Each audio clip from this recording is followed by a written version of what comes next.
Ele vai começar agora. Começou agora.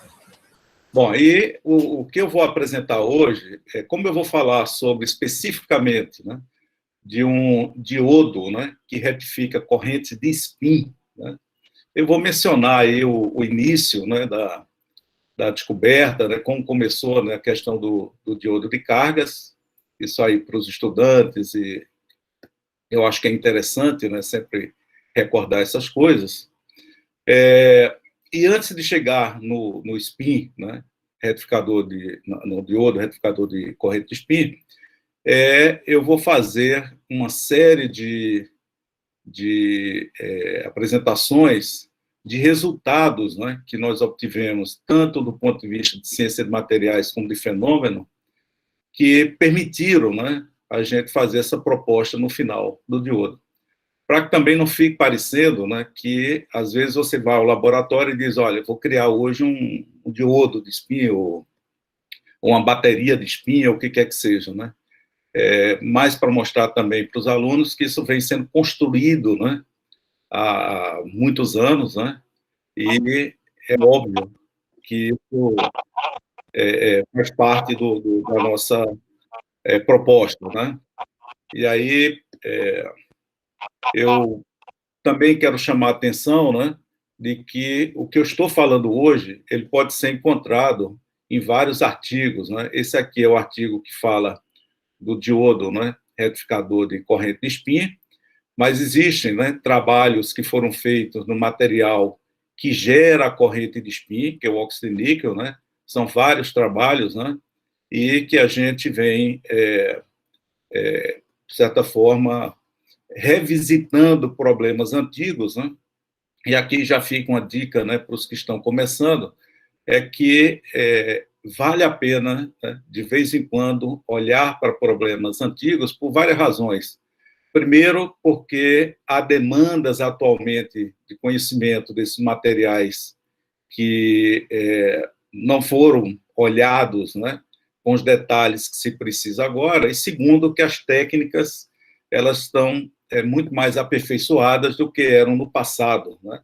Então, isso permite fazer uma investigação muito mais detalhada, como eu vou demonstrar, né, em alguma das nossas medidas, né?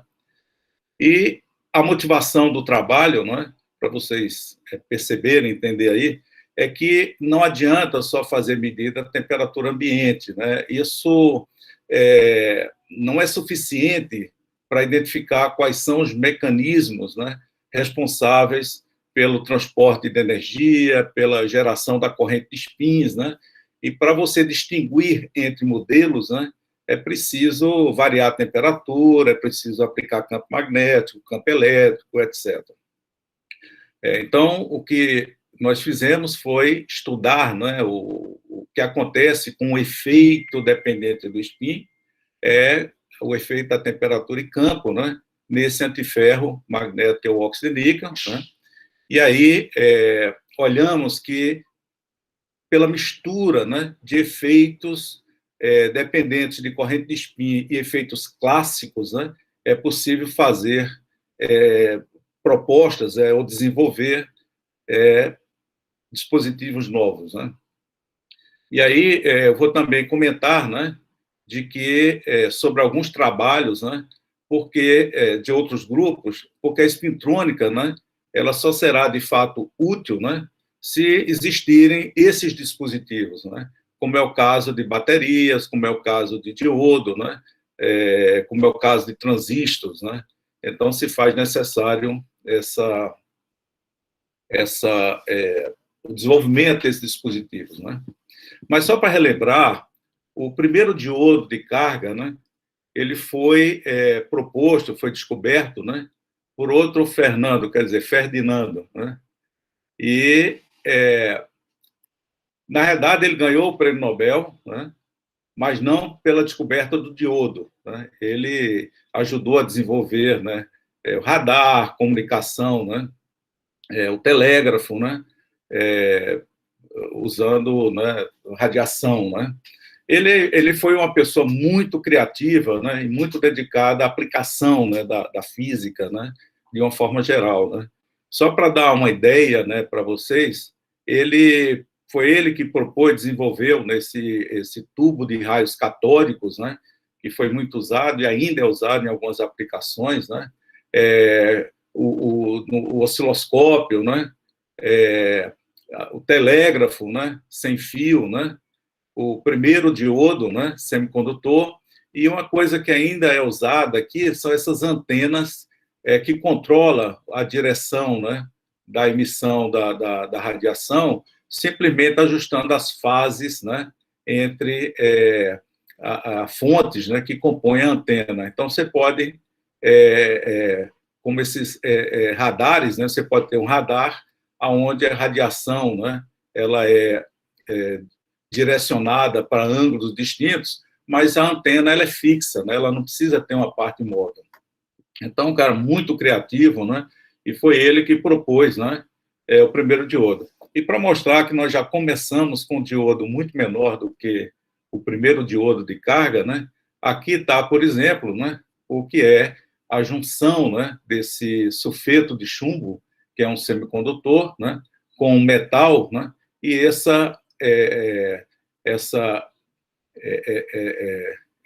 união, né, desses dois materiais, né, o metálico e o semicondutor, ele pode ser controlado pela pressão, né, que o metal exerce sobre o semicondutor e pode ser usado aqui para retificar, né, a corrente elétrica em um contato, né, que é não ôhmico, né, que é formado aqui por esses dois materiais.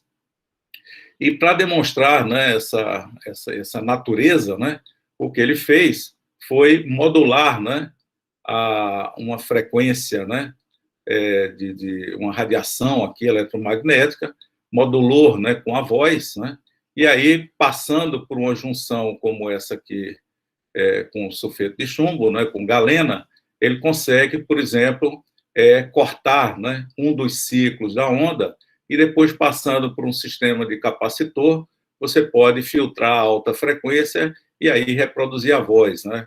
Então, esse aqui é o primeiro rádio, né, que se tem notícia, né, e isso aqui, inclusive, é motivo de práticas em laboratório de ensino, né? Eu cheguei a fazer um desses na minha graduação, né, acho que para testar, né, esse tipo de conceito, né? E aqui só para ver os comerciais, né, como eram na época, né? Você vê, eram elementos muito grandes, e aí eles foram naturalmente simplificados, e hoje a gente tem essa microeletrônica, né, como nós conhecemos, né? Mas tudo começa muito grande, né?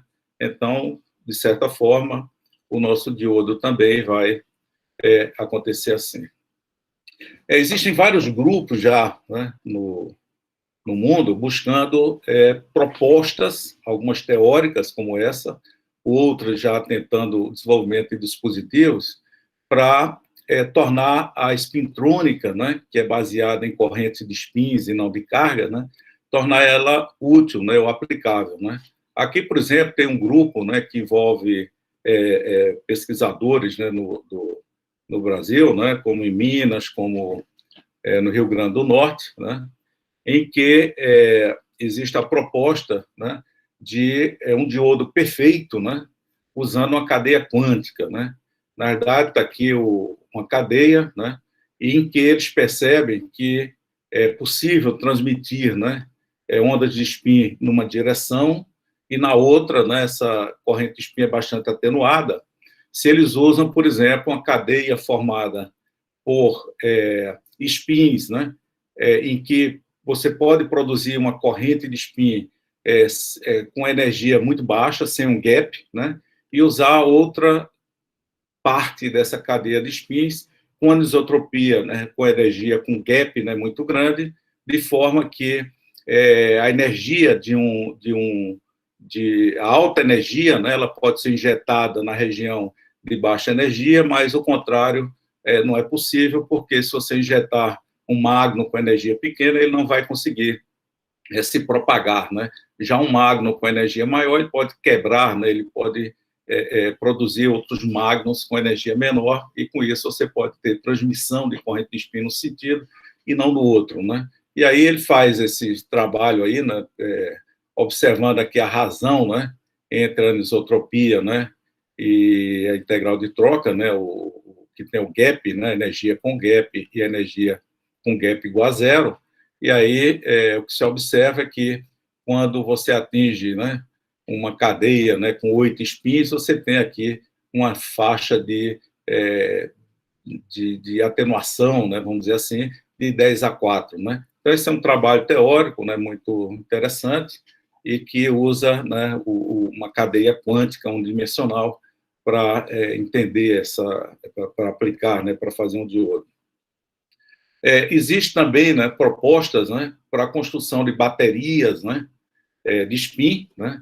É claro que a gente vai ver que é possível gerar, né, correntes de spin com gradiente térmico, e calor você tem em qualquer dispositivo, né? Você tem que ter corrente elétrica no final para produzir trabalho mecânico, para geração de sons, etc. E, em razão disso, você sempre vai ter dissipação, então, fonte de calor sempre vai existir para gerar corrente de spin. Né? Mas é possível, né? Em algumas situações em que isso não estiver disponível, você pode criar uma bateria, né? E aqui uma proposta é usar aqui, né, como é mostrado aqui uma vista de cima, né? Você tem aqui o material ferromagnético dos dois lados, né? E interligados aqui por uma cadeia, né? Um material bidimensional, que é o fosforeno, né? Ele é semelhante ao grafeno, né? Só que ele é semicondutor, tem um gap, né? Então, você pode, por exemplo, incidindo luz, né? Incidindo radiação, como é mostrado aqui na proposta de dispositivo, você pode, através da excitação, né, dos spins, você pode agora ter uma corrente de spins, né? E que pode migrar essa corrente, né? Desse fosforeno, né? Você pode migrar para as bandas, né, do ferromagneto. Então, você pode ter várias situações, né? Você pode ter a situação em que os dois magnetos estão paralelos, né, a magnetização, né? Então, essa é a configuração, e pode estar antiparalelo, né? Então, você pode, o portador majoritário, né, entre os dois podem estar, por exemplo, favorecendo, né, diminuir ou aumentar a magnetização, dependendo como você coloca esses dois ferromagnetos, paralelo ou não. Aqui é uma vista lateral, né, mostrando que, ao incidir radiação, luz polarizada, você pode gerar essas correntes, e essas correntes elas podem circular,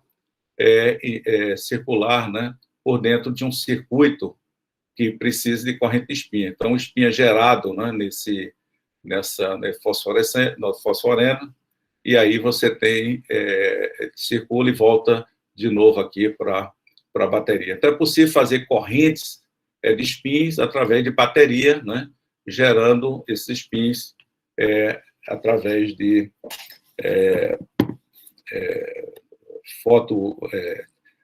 criação de pá, elétron, buraco.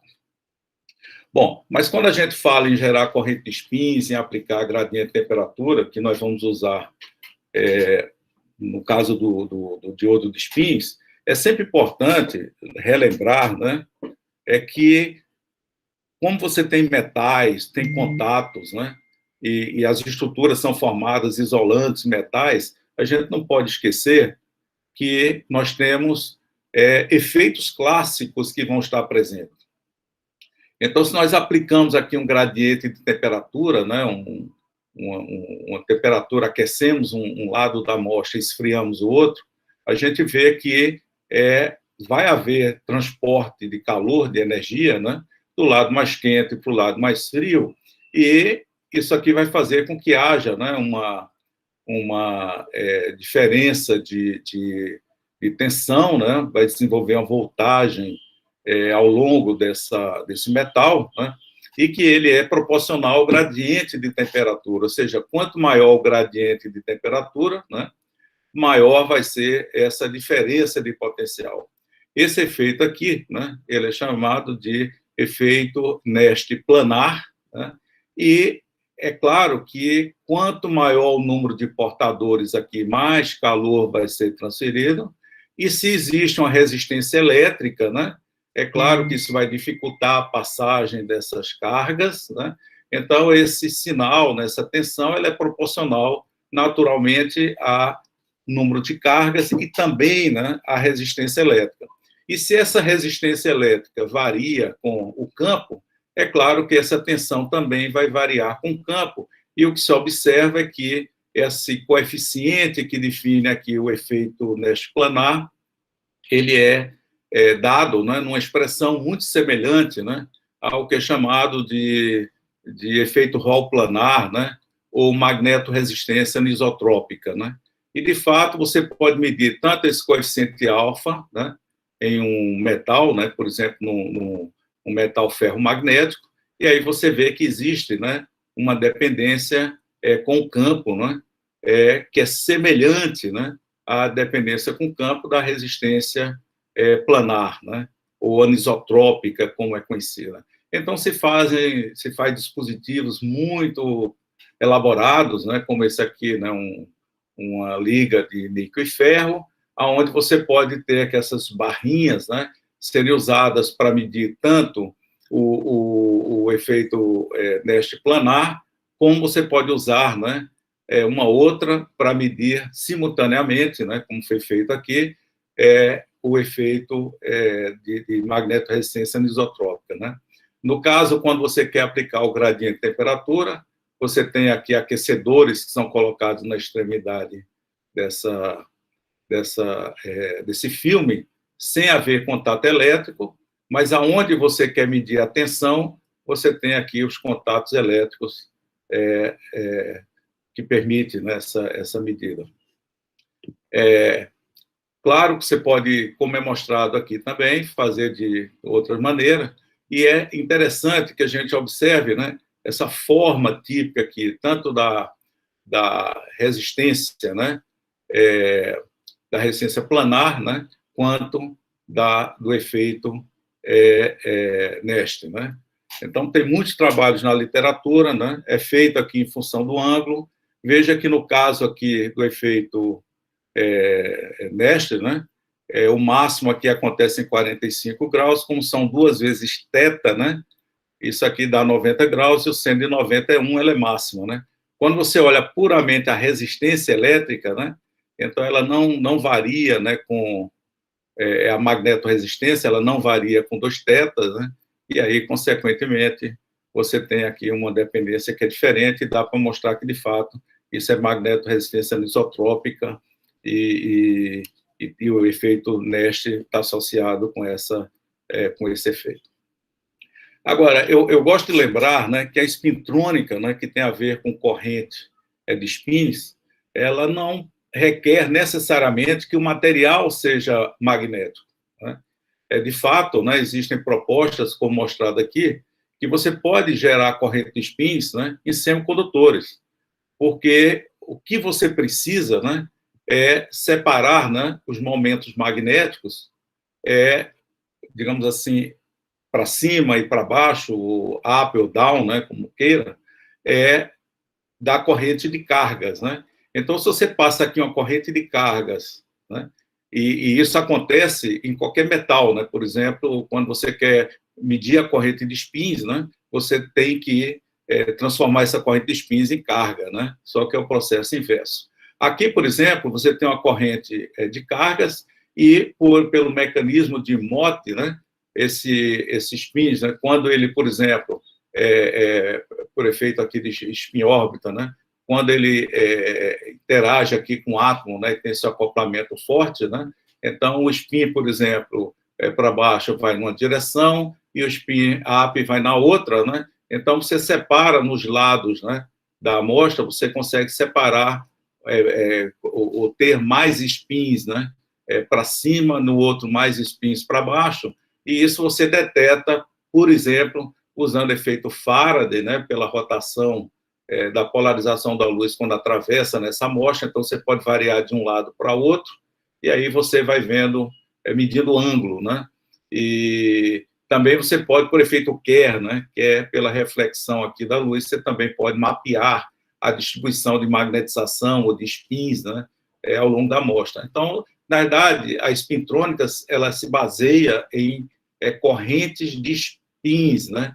E não necessariamente que o material tenha que ser magnético, né? Mas a gente vai ver que é possível, é mais fácil em algumas situações gerar corrente de spin se você tem materiais magnéticos.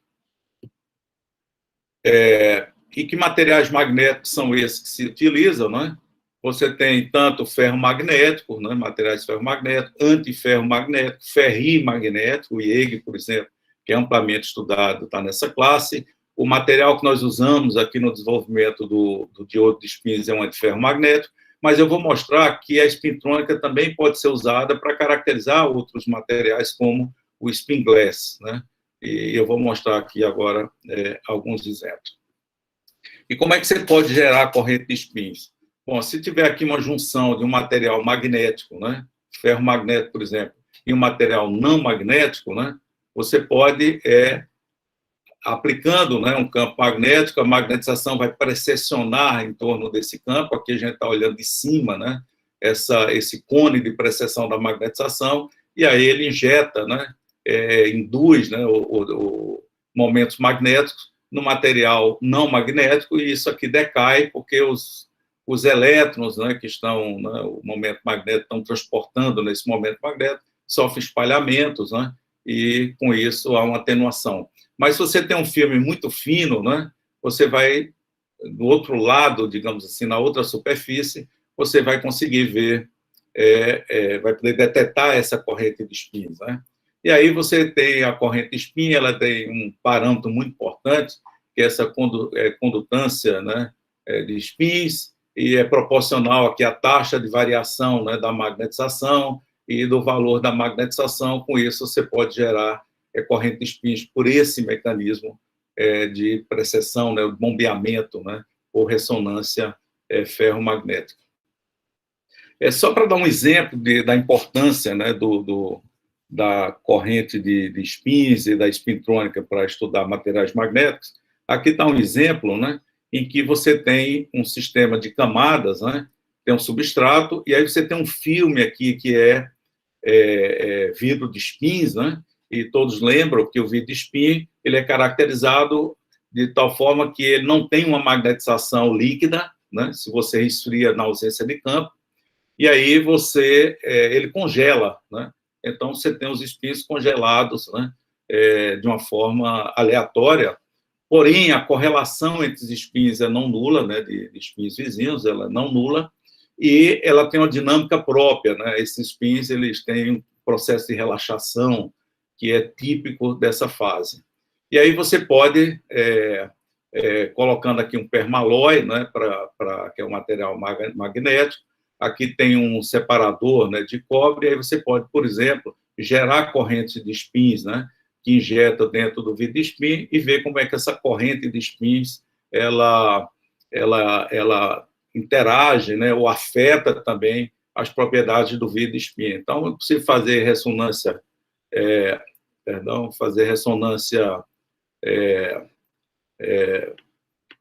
fazer ressonância ferromagnética, e aí estudar, por exemplo, medir aqui a largura de linha, né, em função da temperatura, né, na fase vidro de spin, e aí o que se observa, né, é que quando você tem essa multicamada, né, com vidro de spins, a relaxação aqui ela é bem maior do que quando você não tem, né, essa camada de vidro de spin. E aqui está a diferença na relaxação que foi induzido, né, pela corrente de spins, né, nesse material. Aqui é possível medir também a dependência, né, do campo em função do ângulo, né, e aí você vê que existe também uma dependência, e isso, para quem estuda vidro de spin, é interessante. Um outro trabalho, só para insistir, né, de que outros materiais vão começar a serem incluídos, né, nesse processo de geração de corrente de spin, de espintrônica, né? Aqui tem um outro trabalho que é teórico, né? E vocês lembram aquilo que eu falei, né? Se aplicar um campo, né? Você pode precessionar aqui a magnetização e injetar corrente de spins. E essa corrente de spins, né, que interage aqui com os spins congelados, né? E isso produz uma variação muito grande, né, na corrente de spin, dependendo se você está perto da temperatura de congelamento dos momentos magnéticos ou se você está fora dessa região. Aqui, as flutuações são bem maiores, né? Então, você consegue injetar, né, corrente e ela se propagar mais do que, por exemplo, se você estiver aqui com um momento congelado, de tal maneira que esse momento aqui ele é espalhado pela aleatoriedade dos momentos congelados, e aí você tem pouco ou nenhuma corrente de spin sendo gerada. Bom, no caso em particular, né, do sistema que nós vamos descrever, a gente produz, né, a corrente de spin com gradiente de temperatura, né? Por isso que eu lembrei no início que, além desses efeitos de criação de magnos, né, que é a precessão dessa magnetização, né, quando você aquece um lado, né, os átomos vibram, né, e com isso o momento magnético é deslocado, desloca o vizinho e esse sistema se propaga, né, e isso é chamado de magno. Então, magno transporta calor, né, e transporta momento magnético, né? E aí você pode gerar uma corrente de spins, né? Isso aqui, para um ferromagneto, né, depende, né, da densidade de magnos, a velocidade do magnos. Então, por isso aqui você tem uma corrente de spins, né, que se desloca do lado mais quente da amostra para o lado mais frio, né? E isso é possível observar, né, de várias maneiras, né? Eu não vou entrar em detalhes aqui na teoria, até porque eu não entendo, né?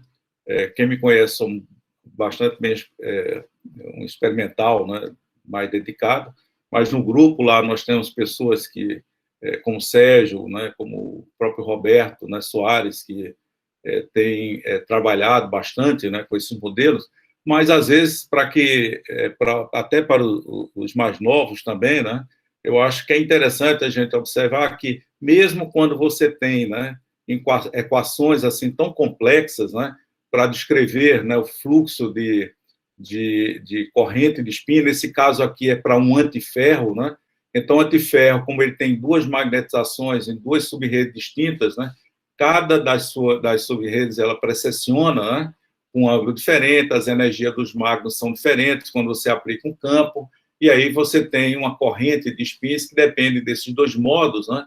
E como ela é proporcional ao gradiente de temperatura, é possível desenvolver nessas equações, né, usando a mecânica estatística, e no final você vê que o mais importante aqui é esse coeficiente, né, que tem informações sobre o material, né? E ela é dada aqui por esses coeficientes, e cada um deles é uma equação, né? Mas eu, como estou interessado somente na dependência com a temperatura ou com o campo, né?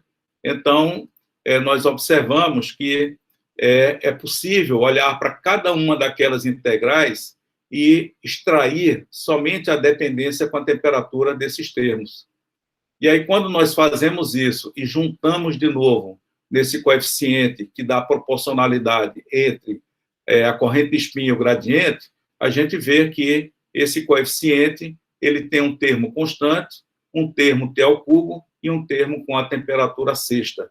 Então, a gente pode ajustar a dependência do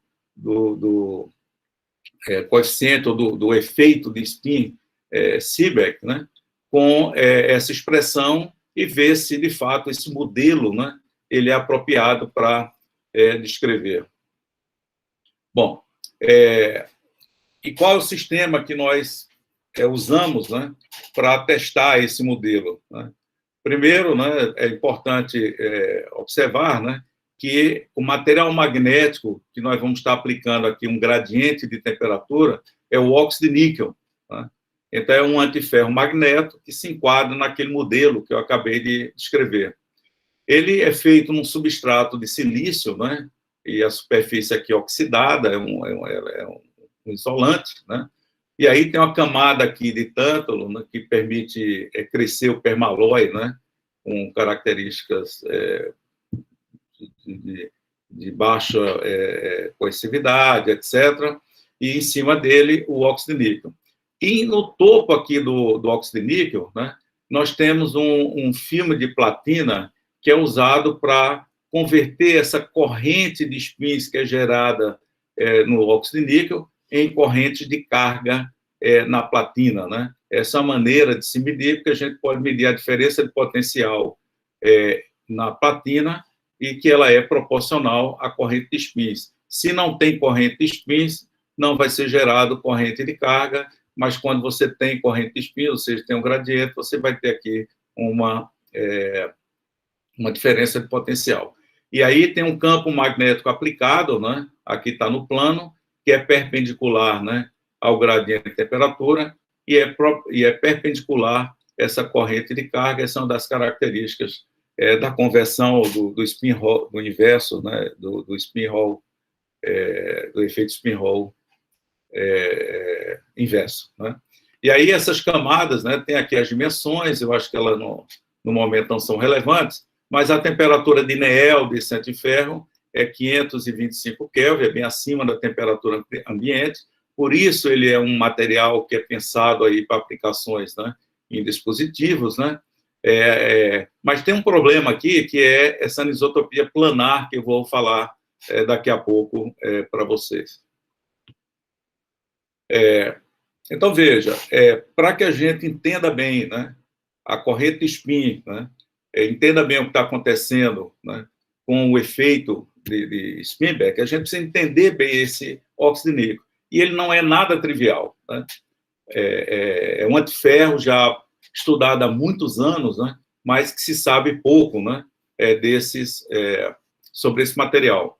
E aí eu preciso falar algumas coisas sobre ele antes de evoluir, né? A primeira coisa que a gente sabe de um antiferro, né, é que se você aplica um campo, né, paralelo, né, à direção das magnetizações das subredes, né, e você aumenta esse campo, existe um valor de campo no qual essa magnetização aqui gira, essa outra também gira, e aí você entra num estado que é chamado spin flop. Isso acontece num campo bem definido, né? E aí a gente pode medir esse campo, né? Porque se você está aplicando campo magnético num antiferro, você precisa saber qual é a influência desse estado, né, de Canted, né, que é chamada de antiferro magnético Canted, no que você está observando, né? E aí aqui, por exemplo, para mostrar que nós sabemos o que estamos fazendo, isso aqui foi um trabalho que nós medimos, né, nesse antiferro que é o rubídio manganês flu, né, e aonde você pode medir de várias maneiras, né? E eu vou mostrar aqui para comparar, por exemplo, com óxido de níquel para ver qual é a dificuldade. Então, por exemplo, se você mede, né, a magnetização em função da temperatura, ou a suscetibilidade, como eu estou mostrando aqui por campo, né, o que você observa é que vai chegar numa temperatura, né, que quanto mais próximo da temperatura do Néel, mais fácil você virar os spins, né? Então, aqui, por exemplo, né, a derivada dessa curva mostra que eu tenho aqui um aumento na magnetização, porque os spins agora estão alinhados com o campo, né? Antes eram os dois antiparalelos, e aí depois, naturalmente, eu tenho aqui a temperatura Néel, quando o sistema passa a ser paramagnético. Eu posso também observar na curva de magnetização, né? Então, se eu meço a magnetização em função do campo, né, para várias temperaturas, e aí eu aumento o campo, vai chegar um valor de campo em que a magnetização ela aumenta mais rápido do que abaixo do campo spin-flop. Você pega a derivada, você vê aqui que o campo spin-flop, onde acontece o aumento na magnetização, ela varia com a temperatura, e aí você pode medir o campo spin-flop aqui em função da temperatura, fazer modelos, né? E isso foi feito com muito cuidado. Mas o que é que o óxido de níquel tem de complicado? Aqui eu estou mostrando para vocês um trabalho publicado em 1970, aonde foi medido, né, o campo spin-flop do óxido de níquel em baixa temperatura, 2 Kelvin, né, e foi estimado que ele era menos do que 600 Oersted, né? Então, seria um material que facilmente você atingiria nesse estado spin-flop. E que a anisotropia, né, no plano, né, primeiro, tem a anisotropia que é no plano, diferentemente de outros que são uniaxiais, né, como é o fluoreto de ferro, por exemplo, ele tem uma anisotropia no plano e muito pequena, ou seja, é muito fácil, seria fácil rodar esses momentos magnéticos. Mas aí, cerca de 10 anos depois, né, surge outro trabalho, né, em que mediu, né, o campo spin-flop por esse grupo, e aí eles mostram que esse campo, né, ele é da ordem de 15,4 kA. Veja que o trabalho anterior falou que era 600, e esse aqui fala que é 15 kA. 0,6 kA, aqui 15. Então, é um fator bastante diferente. Nesse outro trabalho também, no mesmo grupo, medindo por outra técnica, né, eles observam, de fato, que esse campo é dessa ordem. Então, ele observou tanto por magneto-ótica como por medida de magnetização e obtiveram o mesmo resultado, né? Isso aqui é na mesma revista, no mesmo número.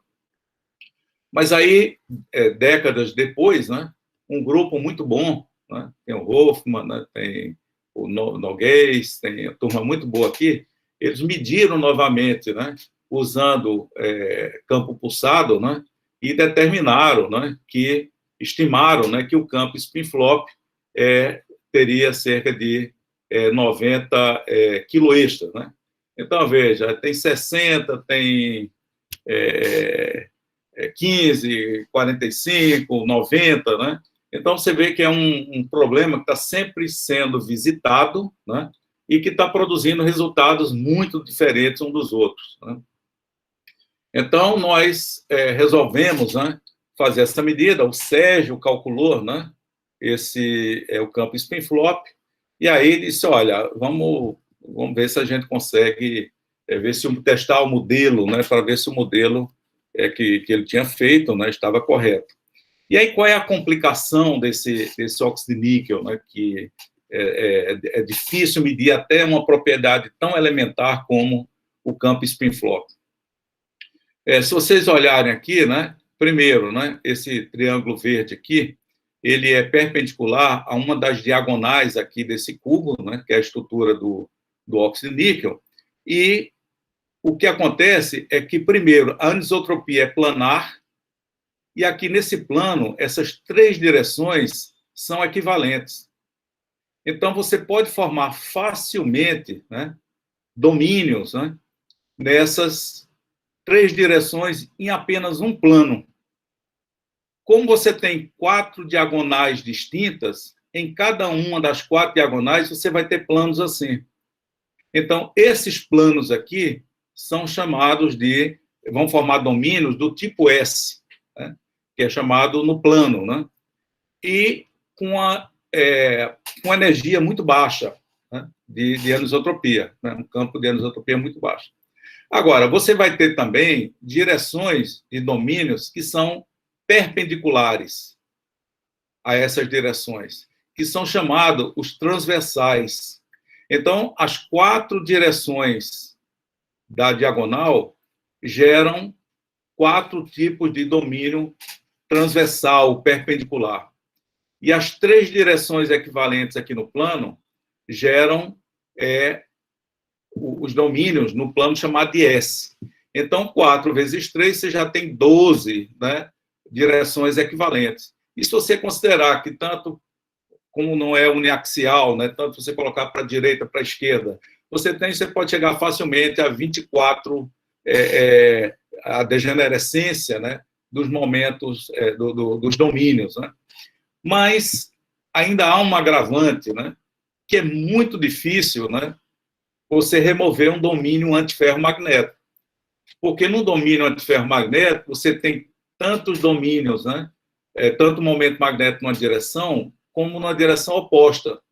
Então, a interaçãozinha aí com o campo é mínima, né? A não ser que você tenha uma flutuação de momento, né? Então, é muito difícil. Então, esse é o problema, né? Primeiro, a energia é baixa no plano, você consegue rodar com ele.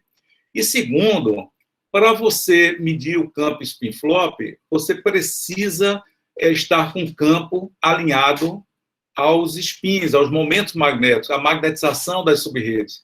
E aí, se você tem momento em todas as direções, quando você aplica um campo ao longo de uma direção, você está pegando uma fração, 1/24 dos momentos magnéticos. Então, se houver algum efeito aqui na curva, ele é muito pequeno. E ainda mais, você vai ter sempre rotação de domínios, né? Então, é por isso que essa curva de M em função de H é suave, como é mostrado aqui, e é muito difícil você dizer aonde é, né, que está vendo aqui a transição spin-flop.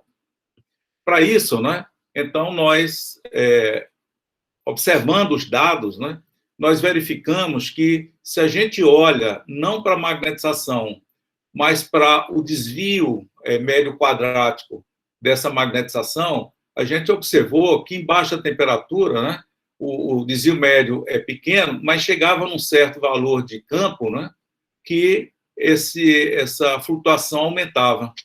E aí nós identificamos isso como sendo a transição spin-flop, porque no momento que você tem a transição spin-flop, você tem flutuações de momentos magnéticos, e com isso você tem um desvio médio quadrático maior. E aí você pode medir isso aqui em função da temperatura e determinar o campo spin-flop em função da temperatura, como é mostrado aqui. Então, os pontos experimentais aqui estão sendo representados por essas esferas, né? A teoria de campo médio que existia até então, né, era essa vermelha aqui, e o modelo que o Sérgio tinha proposto, né, que desenvolveu, é esse aqui. Portanto, a gente conseguiu, de fato, medir, né, o campo spin-flop, mas, para isso, a gente teve que criar, por exemplo, uma técnica, né, que é medir ruído, né, ou flutuações na magnetização. Veja que é a mesma curva, né, quando você faz a derivada, né, da magnetização, como mostrado aqui, ela é muito menos sensível, né, por conta da rotação dos domínios, do que quando você mede o desvio e observa a transição spin-flop. Então, às vezes, você tem que ser criativo, né, para poder medir. Então, vamos voltar agora, já que a gente conhece bem o material que nós estamos trabalhando, né, vamos voltar para aquele nosso dispositivo, né, aplicando aqui um gradiente de temperatura, né, aplicando o campo magnético perpendicular e com a prata aqui para a gente medir a tensão. E como é que a gente fez isso? Nós usamos um ppms, mas o ppms não é apropriado para medir tensão, né, puramente, né? Ele mede, né? A medida é feita em 4 canais, né? Você tem que passar a corrente, né, e medir a diferença de potencial. Mas a gente só quer medir a diferença de potencial, não vai passar a corrente nesse dispositivo, vai medir só a diferença de potencial. Então, nós enganamos, né, nós enganamos o ppms fazendo um cabo, onde nós cortamos aqui o cabo da corrente, e aí colocamos uma resistência aqui padrão, de tal maneira que a corrente gerada pelo ppms circulava por essa corrente aqui, mas ele estava medindo a tensão em cima do dispositivo. E aí usamos esse fio que sobrou para passar a corrente, para ligar numa fonte DC, para gerar, né, o calor, né, para criar o gradiente, porque nós colocamos um aquecedor, como é mostrado aqui, né? Nós temos aqui o dispositivo aqui embaixo, nós temos aqui uma placa de cobre, em cima da placa de cobre nós temos aqui um aquecedor. Esse aquecedor vai criar o gradiente de temperatura entre a parte de cima da placa de cobre e a base aqui, que está no ppms, é uma temperatura mais baixa. Aqui a gente tem um sensor de temperatura para medir o gradiente de temperatura entre essa placa de cobre que está acima do dispositivo e o ppms. Com isso, a gente consegue medir, né, essa tensão que é gerada pela conversão de corrente de spins em corrente de carga. É preciso, né, antes de tudo, a gente caracterizar como de que, de fato, nós estamos gerando aí o efeito, né, spin-Seebeck, como é mostrado aqui, quando a gente não tem gradiente de temperatura, nós não temos nenhuma tensão variando com o campo. Quando nós aumentamos aqui o gradiente de temperatura, a gente vê que a corrente, né, ou a tensão de spin-Seebeck, ela vai aumentando como é esperado. E note que aqui ela é simétrica, né? Ou, desculpa, antissimétrica, né? Quando o campo aqui é positivo, o sinal aqui está negativo, quando ele aqui é negativo, o sinal está positivo. Então, ela é um sinal antissimétrico. Mas veja que aqui nós estamos medindo para campos baixos, né? Até 1 kV.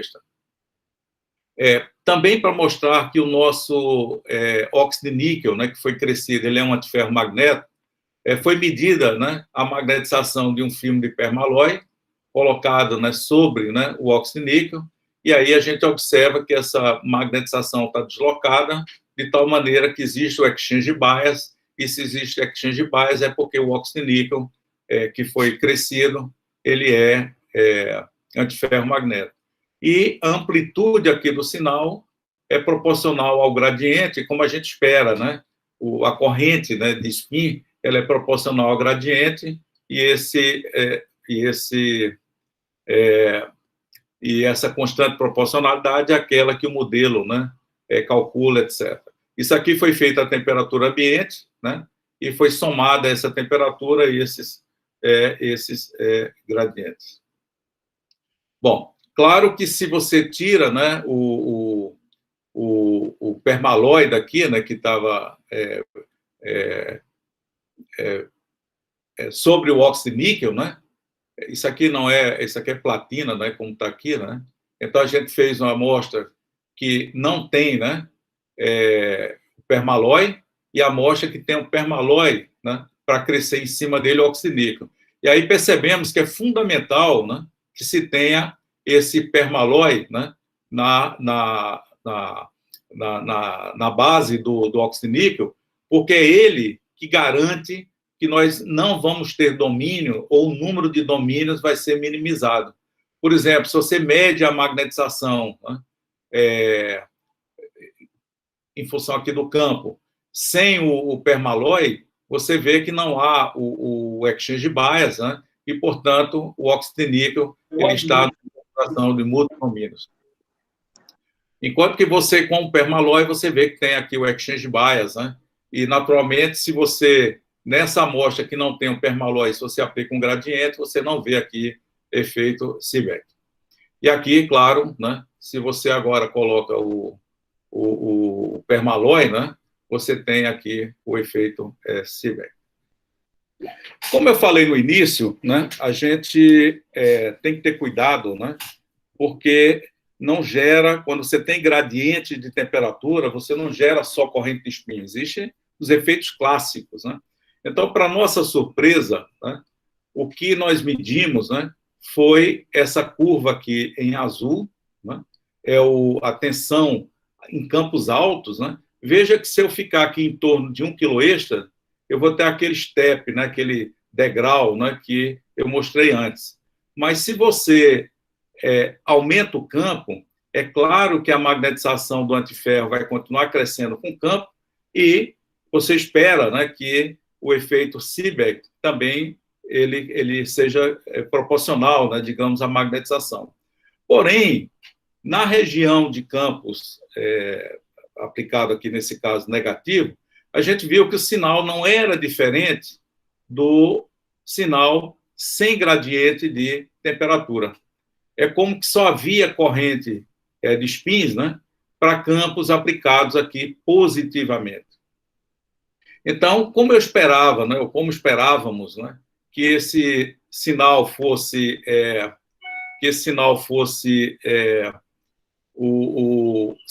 antissimétrico, né, então nós pudemos separar, né, perdão aqui, deixa eu voltar aqui.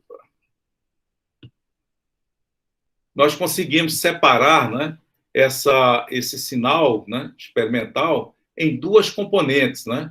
O sinal, nós tratamos ele como tendo uma parte simétrica e uma parte antissimétrica, que seria do efeito de spin-Seebeck. E aí, fazendo essa operação, né, da soma e da diferença, a gente conseguiu separar a contribuição de dois sinais, um simétrico e um antissimétrico. Veja que esse aqui é o que a gente esperaria, né, do efeito de spin-Seebeck, e sobrou esse efeito aqui, que é um efeito em que o sinal ele é simétrico com o campo. Você colocar H ou menos H, ele ele não muda, né?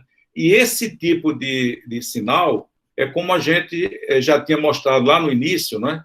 Ele é idêntico ao efeito Nast planar.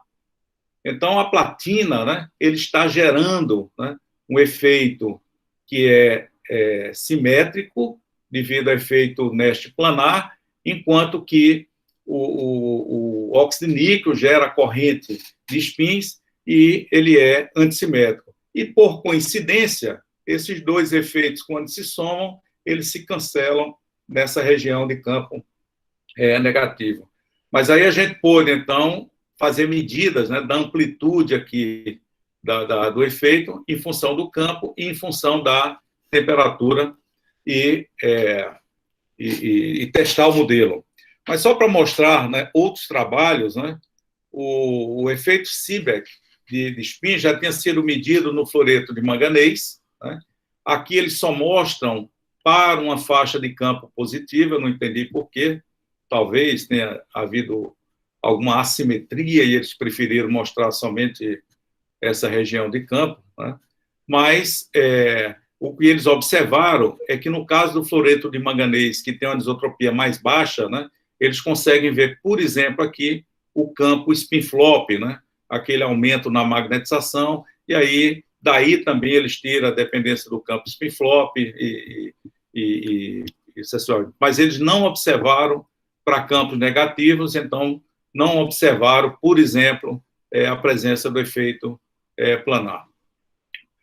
Esse tipo de medida também foi feito, né, no fluoreto de ferro, que é canônico, ele é um antiferro magnético canônico também, bastante estudado, só que ele é uniaxial, diferente do fluoreto manganês, que é Heisenberg, e esse é Ising, né? E aqui, por exemplo, né, está mostrando alguns desses resultados, né?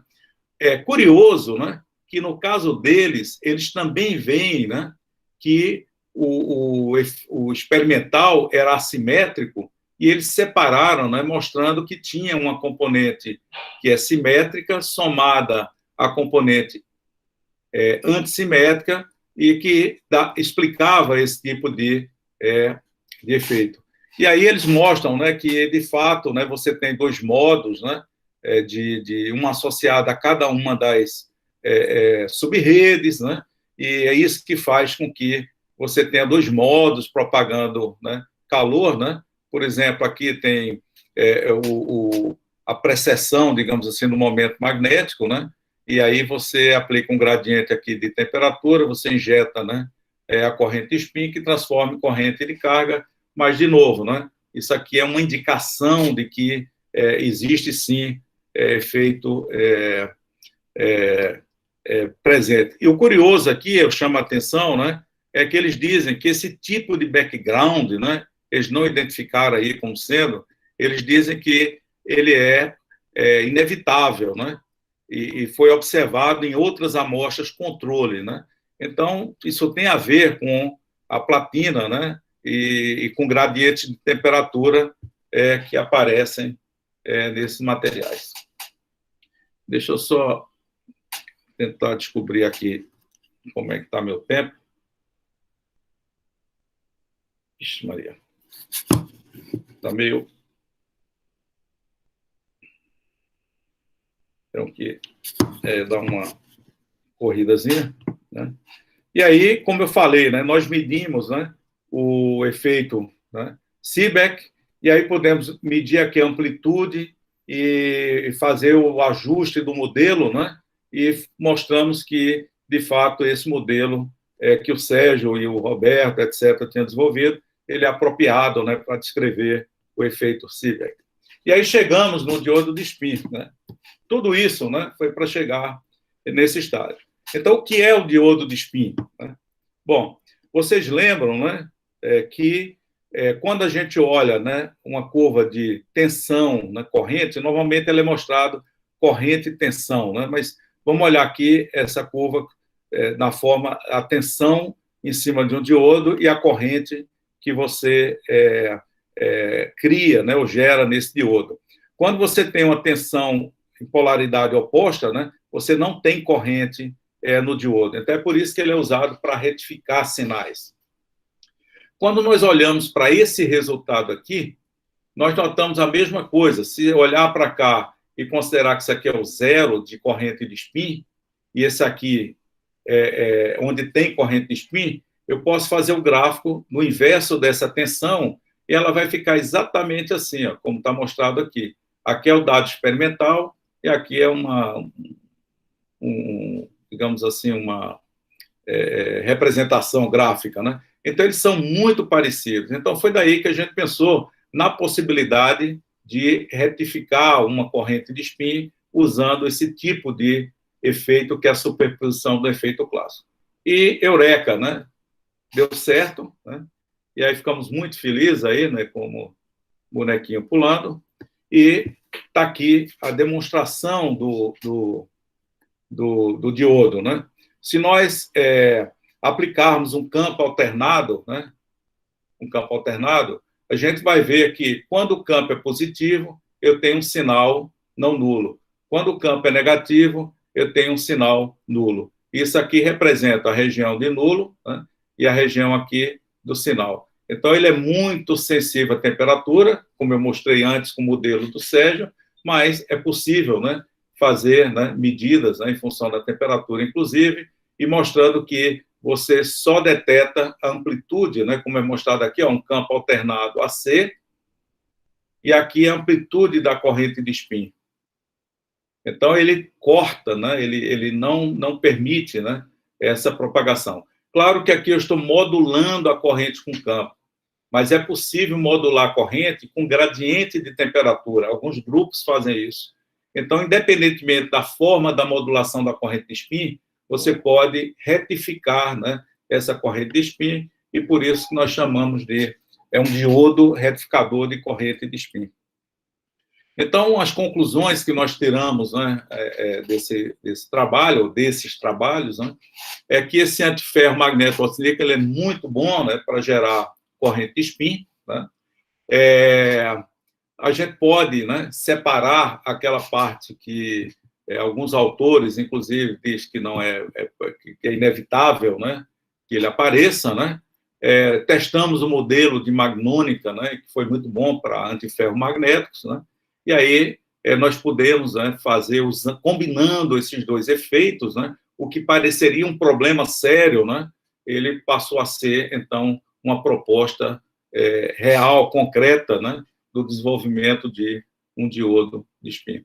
Mas, só para fechar, né, e aí para os mais jovens, né, esse seminário, além em Austin, né, no Texas, eu estive também em Minnesota, né, visitando o Albergue, né, e aí uma coisa que me chamou a atenção é que do lado de fora do departamento de física tem duas estátuas, né? Se você olhar para cá, é um homem e uma mulher olhando de frente. Mas o curioso, né, é que você só vê essas estátuas dependendo do ângulo que você observa, porque ela é feita de lâminas, né? Ela é feita de lâminas, então se você olha, por exemplo, né, de lado assim, você não vê, né, essa e aí eu fiquei curioso, fui conversar com o Dan, e aí ele disse que isso foi feito por um físico, né? E ele se baseou nesse tipo de arte, né? E ele agora vive disso, né? Baseado na mecânica quântica, né? Ele disse que através da lente da mecânica quântica ele criou esse tipo de arte. E aí isso eu achei curioso porque, de novo, né? Tudo isso está aí, né? Tudo isso, muita coisa já foi feita, mas às vezes depende de como você olha, né? De que ângulo você olha, né? Então, da mesma maneira que a mecânica quântica fala da natureza como onda-partícula, né? A ótica, a mecânica quântica geral, né? Na vida também, você depende de como você olha, né? E aí você pode tirar coisas interessantes e novas, como esse trabalho aí que nós fizemos. E aí, claro, né, fica tudo muito fácil, né, quando você tem esse grupo, né, trabalhando aí com você, né, que está no meu laboratório, ali o PPMS, né, que é conhecido aí ops. do pessoal, né? Está aqui o Joaquim, está aqui, né? O Antônio, o Sérgio Rezende, o Roberto, né, que tem ajudado bastante aqui na teoria, né? Então, tem uma turma muito boa aqui, né? O Obed, etc. Tal. E um dos autores do trabalho, que é o Matheus, né? Ele não estava aqui nesse momento, né? Mas isso aqui eu consegui uma foto dele, onde a gente está aqui numa passeata, né? Que foi contra aquele ministro que falava da balbúrdia na universidade e tal, e aí Recife, né, isso antes da pandemia, né, por coincidência, nós nos encontramos lá e bati essa foto, e aí o Matheus, ele também contribuiu bastante, né, nesses trabalhos aí que nós fizemos, e claro que sem o apoio aí do CNPq, FINEP, CAPES, FACEP, ficava tudo muito mais difícil, né? Se hoje está difícil, né, sem o apoio, mesmo que parcial, ficaria impossível, né, fazer esse tipo de trabalho. Então, mais uma vez, obrigado, né, a atenção de vocês, e me coloco aqui, peço desculpa aí por ter passado aí do tempo, mas foi isso aí que eu queria falar para vocês no dia de hoje, e fica à disposição aí. Professor, muito obrigado pelo seminário, né? Seminário denso de informações aí, mas foi muito... Você usou um linguajar mais simples e mais coloquial, e acho que ajudou bastante os estudantes, né? O Rafael tem uma pergunta aí, professor. Vou passar para o Rafael. Opa! E aí, professor, tudo bom? Tudo bom. Excelente apresentação. Professor, obrigado. Uma pergunta. O material que vocês usaram apareceu um sinal Seebeck aí com antissimetria, né? Para campo positivo, você viu assim, tensão negativa e vice-versa. E essa é uma característica do óxido de níquel, é isso? E aí, só para complementar, e aí se for o caso de um material, por exemplo, em que não haja essa antissimetria, né? Um material que aparenta sinal positivo de tensão para campo positivo, você também poderia usar como esse diodo? Boa, Rafael. Bom, veja, existem dois sinais ali que se superpõem, né? Aliás, existem outros, né, que eu não falei, mas se você olhar ali, quando a gente não aplica gradiente de temperatura, né, se você olhar naquela linha, ela não é zero, né? Ela tem um sinal DC, né? Por quê? Porque você tem os contatos ligados na amostra, você tem efeito termoelétrico, etc., mas esse não varia com o campo, né? Então, está lá constante. Quando você aplica um gradiente de temperatura, é muito difícil que você crie um gradiente de temperatura só na direção perpendicular ao filme de óxido de níquel. Tem uma placa de cobre, né? E, como é uma placa de cobre fina, ela tem uma resistência térmica ao longo da placa. Então, ela vai criar, né, um gradiente de temperatura. Então, você cria gradientes também ao longo do filme.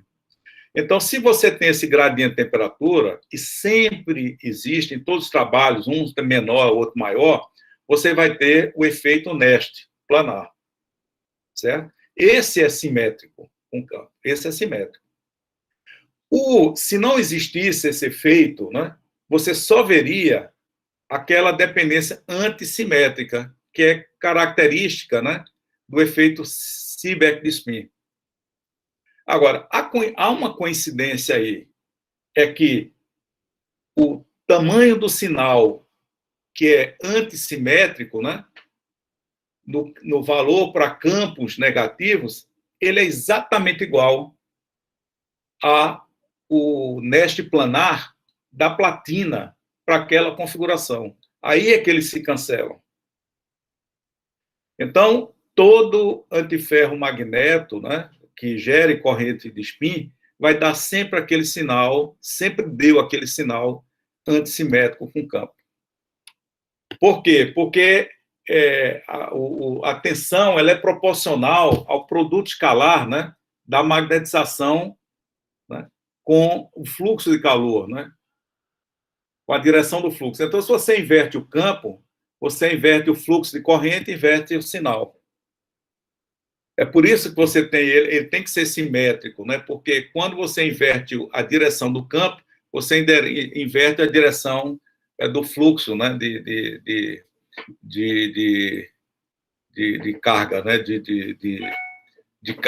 O efeito Hall inverso, né?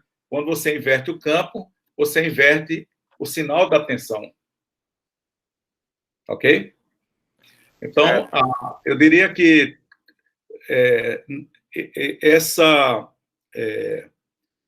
esse sinal, né, que nós observamos, ele é a superposição de dois efeitos, um clássico, né, e um que depende da corrente de spins. E aí o que nós fizemos foi aproveitar, né, essa superposição, né, para demonstrar que é possível você amplificar a corrente numa direção e cancelar a corrente na outra, que é o princípio de qualquer diodo. Né? Professor. Certo, foi excelente. Obrigado. Pessoal, aproveitando a ponga na pergunta do Rafael, é o seguinte. Então, você deixou bem claro aí que existe dois efeitos, além de outros, né, mas existem dois efeitos principais, que é o efeito cívico de spin e o efeito Nash planar, né? Isso. Aí eu vou fazer só mais de uma pergunta, né? A primeira pergunta é o seguinte. Um dos motivos de haver o efeito Nash planar, eu imagino que é a presença do permalloy. Certo? Porque a pergunta, só para ficar mais claro, se eu substituir o permalloy por um ferro magnético isolante e manter o óxido de níquel, né, eu vou obter um sinal que é simplesmente esperado, um antissimétrico, né? É isso mesmo, né? Olha, deixa eu fazer uma correção que talvez eu não fui muito claro. Né? O permalloy, ele só entra ali para reduzir o número de domínios do antiferro. E como o antiferro é muito espesso, ele não injeta nenhuma corrente de spins, que se porventura for gerado nele, a espessura do antiferro é tão grande que ele é atenuado por um fator de E elevado a menos 100, uma coisa assim. Você acabou de responder a minha segunda pergunta, porque eu ia falar isso aí, porque o óxido de níquel, ele é um bom spin seek, né? Ele transmite corrente de spin de maneira muito fácil. Mas vocês usaram uma espessura que provavelmente o comprimento de difusão de spins não conseguiria chegar na camada de platina. Isso. Aí o que é que acontece? Aquele efeito planar, você está vendo na platina. Perfeito. Professor, vocês chegaram a fazer o experimento substituindo o permalloy por IEG, o Itron Iron Garnet, por exemplo, ou não? Não, mas um dos problemas, né, não é problema, né, mas que é bastante estudado, o IEG, né, ele satura com campo baixo, né? Então, aumentar o campo, você não ganha absolutamente nada, né? O antiferro, não, né? A magnetização, ela sempre cresce, né, com o campo. Então, quanto maior a magnetização, né, maior vai ser, quanto maior o campo, maior a magnetização, maior o sinal que é proporcional, né, à magnetização. Portanto, essa é a ideia, né, de você estudar, aplicar antiferro, né, é que você não tenha a saturação do efeito e você poder criar, né, valores maiores, né, e até mais nesse sentido, né, que a diferença, digamos assim, né, do IEG, né, como um ferrimagneto, para um antiferro magneto, né? Eu acho que é isso. Mas é possível, né, que, medindo a platina em campos muito mais altos do que normalmente se mede, vai aparecer o efeito Nash planar na platina. Pessoal, tem mais... Obrigado, professor. Tem mais algumas perguntas aí, pessoal? Se não tiver, eu tenho várias. Eu pessoal, também... professor, então eu vou fazer outra pergunta aí, professor. Então, eu achei esse trabalho muito interessante, porque junta duas coisas que é fundamentais, né, como você mostrou muito bem. Você está estudando uma física básica, e eu conheço a história desse trabalho, e foi a partir do estudo de uma física básica que você deixou isso bem claro aí, que vocês verificaram esse potencial aí de diodo. desse dispositivo, né? Eu achei isso muito legal. Aí a primeira pergunta, que é uma pergunta de curioso, né? É se vocês já patentearam esse efeito ou não se preocuparam com isso.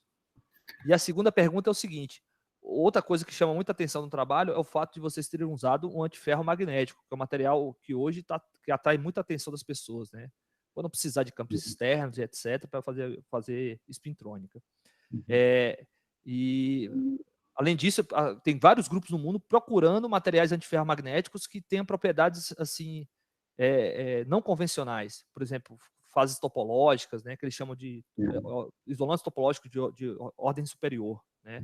Inclusive, tem alguns trabalhos nessa linha.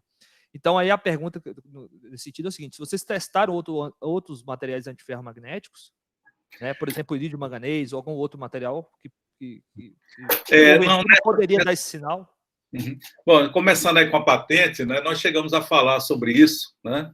E eu acho que até o Matheus ficou de escrever e fazer, o Pablo, etc., mas as coisas vão acontecendo, outros trabalhos, e terminou vindo a pandemia, né? E aí a gente terminou, não falou mais nisso. Obrigado por lembrar. Sobre isso tem uma preocupação, professor. Eu acho que depois de um ano que o trabalho se torna público, não tem como patentear mais. É verdade. Mas, de fato, a gente, eu acho que deveria, né, criar até essa, digamos assim, essa prática, né? Acho que é importante para o país, para as instituições, para quem financia, né, para a universidade, eu acho que é interessante, né?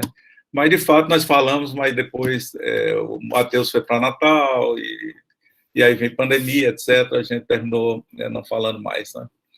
Mas, sobre testar outros materiais, o óxido de níquel, né, ele é interessante porque a temperatura é acima da temperatura ambiente, né?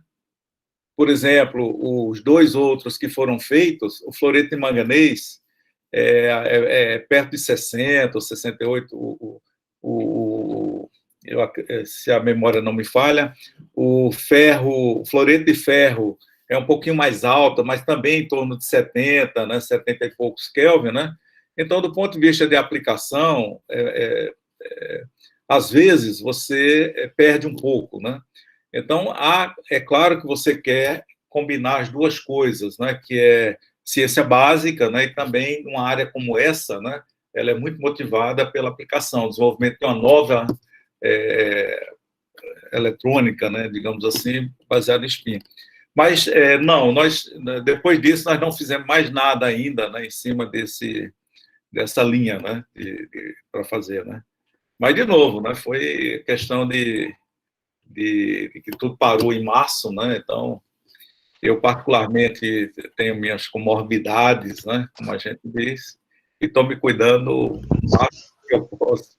Eu e a esposa, né, os dois estamos levando muito a sério isso, né? Então, assim que acalmar um pouco mais, certamente vamos para o laboratório tentar mais alguma coisa Professor, obrigado, professor. Tem a pergunta do professor Clodoaldo aí. Pode fazer, Clodoaldo. Professor, tudo bem? Professor, quando a gente fala em diodo, né, diretamente a gente pensa em transistor. Eu não conheço a fundo, né, mas existe alguma possibilidade de aplicação em um transistor bipolar para amplificação de alguma forma da corrente do spin? Olha, para amplificação, né, eu acho, no sentido que a gente conhece o transistor, né, eu não vislumbro, eu não vejo, né, eu não vejo, né, um sistema amplificador, né, de corrente de spins, né, não, eu não vislumbro da maneira que a gente tem, né, injetar numa base e aí controlar, digamos assim, a saída na corrente.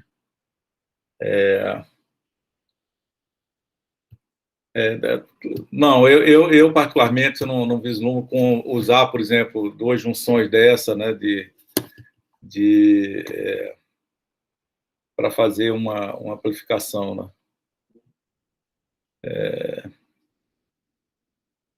Até porque você não tem, como no caso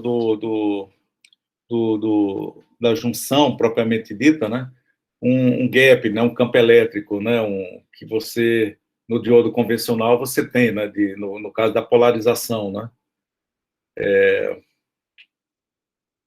E você... não, eu não consigo, Clodoaldo, eu não consigo pensar, não, agora. Não existe uma engenharia de altura de barreira, como no caso tradicional? Não que eu saiba. É possível que tenha pessoas pensando, né, fazendo talvez alguma proposta nessa linha, né? Mas eu digo, eu não consigo vislumbrar aí a questão de dar um ganho, né? Tá bem, obrigado, professor. Na verdade, assim, eu acho que, eu não sei como está a literatura hoje, professor, mas eu até cheguei na época a consultar e eu não tinha visto trabalhos nessa linha, né, de retificação nessa estrutura, né? Não sei se tem alguma coisa nesse sentido, né? Acho que não, né? Acho que o nosso trabalho está sendo um dos primeiros aí, né? Pessoal, tem mais alguma pergunta? O pessoal está com fome, professor. Mas aí, olha, não se preocupe, depois eu volto aí com a GMI, deixa só terminar essas medidas aí, que eu gosto sempre de mostrar uma novidade, alguma coisa. Não, claro, professor. Assim que normalizar a situação da pandemia, a gente vai fazer um convite para você vir pessoalmente aqui. Certamente. Tá bom? Para conhecer as instalações aqui. Será um prazer. Professor, vou agradecer mais uma vez aí a sua disponibilidade, né? Eu sei bem que o senhor está bastante ocupado aí com diferentes atividades. E mais uma vez eu agradeço, né? Espero reencontrá-lo aí numa oportunidade futura, né? E muito bom o seminário. Tá bom. Obrigado. Se alguém tiver mais uma pergunta até mais complicada, pode mandar por e-mail, que eu conheço muita gente que sabe muito bem sobre esse assunto. Tá bom? Então... Obrigado a todos aí. Ok, professor Fernando. Obrigado. Obrigado a você, Eduardo. Um abraço aí. Abraço. Até a próxima aí. Até a próxima.